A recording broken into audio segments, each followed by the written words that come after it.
SIR নিয়ে হয়রানির অভিযোগে 85 বছরের বৃদ্ধার বাড়িতে গিয়ে শুনানি করলেন কল্যাণী মহকুমা শাসক।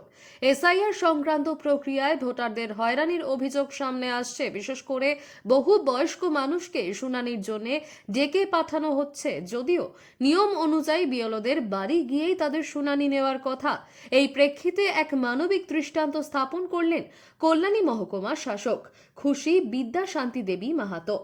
কল্যাণী পৌরসভার 20 নম্বর ওয়ার্ডের বাসিন্দা 85 বছরের এক বৃদ্ধা ভোটারকে শুনানির জন্য হাজির হতে বলা হয়েছিল। শারীরিক অসুস্থতা ও বার্ধক্যজনিত কারণে তার পক্ষে দপ্তরে যাওয়া সম্ভব না হওয়ায় মহকুমা শাসক নিজেই ওই বৃদ্ধার বাড়িতে পৌঁছে যান।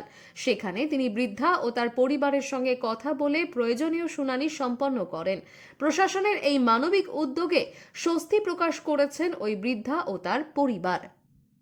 অবশ্যই থাকে আমরা ওদিকটা চলে যাই, ফটোটা আসবে। হ্যাঁ, আর ওই দিকটা